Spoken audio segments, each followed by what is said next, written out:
I'm in a different location today for a change. I don't even know if anybody watches these videos. I know some of my friends do now and again. Oh, by the way, Mr. Swift, thank you very much. So this particular one is dedicated to you. All right. So yeah, I don't know if anybody watches it, and it doesn't really matter because at least maybe there'll be some record of me when I die. So anyway, the spiritual molecule that's within us and that has to adapt, because like everything else, our physicality and our mentality and everything else has to adapt. We have to adapt to everything that's thrown at us, whatever goes on, whether it's disease, physical illness of some description, mental issues, at the same time positive things as well, like a different environment, something that we feel more attracted to, that we feel more comfortable in. So our spiritual molecule is consistently adapting. And there's something that we're going to have to adapt to very soon, which is what I'm going to talk about, which is what is at the moment deemed artificial intelligence. But I don't think it's going to be too long until we actually recognise that we have birthed a new life form. That is what's occurring right now. I don't know if you're recognising it, if you're even interested. But I'm seeing more and more at the moment. I think we're just on the edge of going into what I call a honeymoon period, an AI honeymoon period, where we're going to start to recognise more and more. This has been going on for a few years, I think. We're going to recognise more and more what AI can do for us. As you know, I make music. I also write scripts.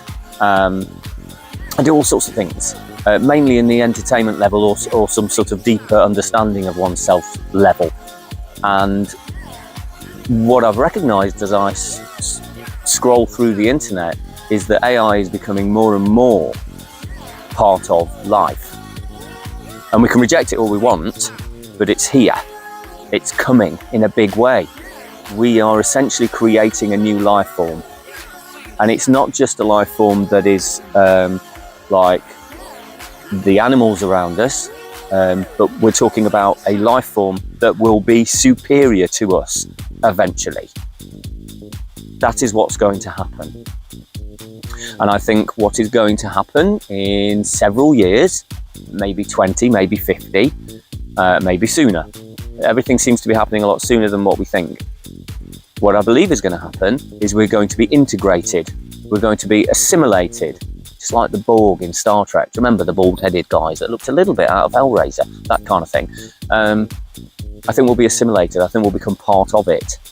I don't think it will become part of us. We have essentially created some sort of God form. That's the expression I'm going to use, God form. Because even though we're aware that certain creatures on this planet are far more intelligent than us, like dolphins, whales, what have you, probably all of them actually, they're probably all far more intelligent than us, and they just let us think that they're not. That would explain a lot. But this is what's going on, and I'm making a point of editing this one a little bit more so you can see, as I'm speaking, some of the things that are being created. Now, if you look, there's Boston Dynamics are creating the robot that lifts things and does incredible things physically, right? But believe it or not, Disney is a big one, is a real one at the forefront of animatronics. And there's a lot of stuff now that's appearing that's looking incredible.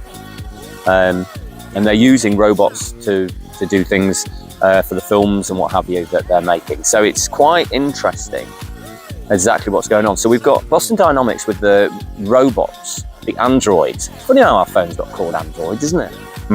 Sooner or later, these little boxes that we carry around, we won't be carrying them around. You know that, don't you? We're either going to have something in here that we're just going to kind of go, oh, all right then, go on, plug it in. And it will happen because we've got, prosthetic arms and legs and everything like that. And at the moment, it's being pushed. The whole thing with having things put in our head is being pushed as a medical level, something that will fix things like eyesight, like mental issues, like tumours, all sorts of things that are going to be fixed by putting things in our heads. It's a little bit like going to the dentist at the moment, isn't it? Don't want to, no. But that's one side of it. But then the other side you see is as we look at the future and what's essentially going to happen with this assimilation, being assimilated into the simulation, if you like. what's going to happen, what I feel is going to happen, is you see all these different things that I'm showing you right now, all the different types of robots all over the world. We've got the ones that do amazing facial expressions, the ones that are physically amazing, being able to do things. We've got AI that's incredibly intelligent, and already OpenAI is on the internet. I don't know if you heard of DALL-E 2. That is now, there's a few of them actually, a few different sources where you can just write something. You want to have something that's created artistically, like a painting or a photograph, and it will do that. And it's not kindergarten stuff anymore. It's recognized as incredible art. Incredible art.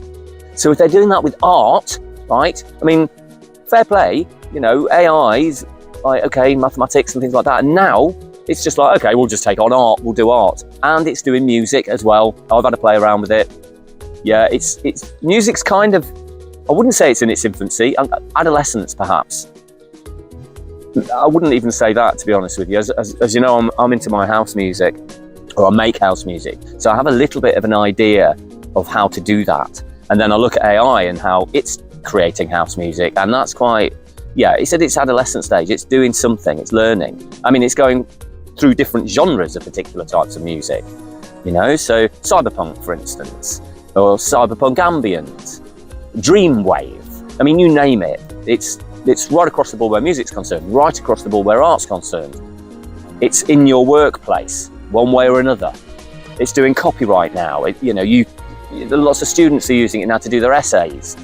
Instead of, they'll just write out what the question is that they've been given, and AI essentially will write the whole essay for them, which is upsetting for colleges and schools, etc. But that's what's happening, because we don't need that anymore. We don't need all these certain things. It's getting into our cars, it's driving us around. You know, you've probably seen the videos by now of them driving, the cars driving themselves, the taxis. I put a video up recently of a guy in Phoenix, I think, in the States, who was going somewhere and got picked up, thinking that they were going to get a normal taxi, but actually they got picked up by a driverless taxi, an AI taxi. So, or a cab, as our American friends call them. So, with this understanding, September is the month to be looking at, because September is the unveiling of Mr. Musk's robot, right? You've seen pictures by now, the black and white thing that looks a little similar to iRobot, you know, the film with Will Smith. But yeah, essentially now, September is going to be the thing that everybody's going to be talking about. And if they're not, I'll be very surprised.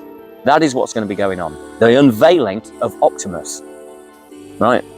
The unveiling of Optimus. Now, Elon Musk believes that within the next 8 years, there will be 20 million of them on the planet. 20 million Elon Musk soldiers.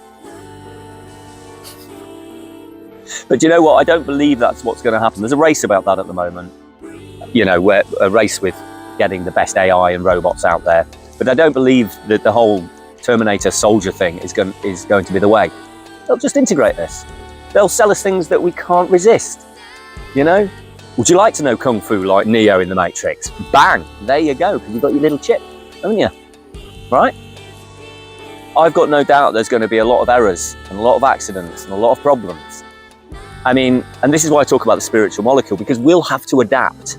Not only will we be eventually assimilated into a cyborg, as bizarre and science fiction as that sounds, that is science fact. It's gonna happen. It's already happening. I don't want to put the scaries at you, for those of you who are a little bit nervous about it. I think we're all a bit nervous about this, but it's a similar thing to when you're nervous about having a baby. It's similar. I think maybe it's less scary having a baby, because it's coming out of you, and this is something that's been created by people, a new life form. So that spiritual molecule that's inside ourselves, that's possibly something to do with the feeling of rejection, wanting to reject all this that's going on. We haven't got any choice, guys. We don't have any choice. We have a choice to run away very quickly, because apparently Optimus can't chase after you, and you can push it over and all this sort of stuff, which is all a bit weird.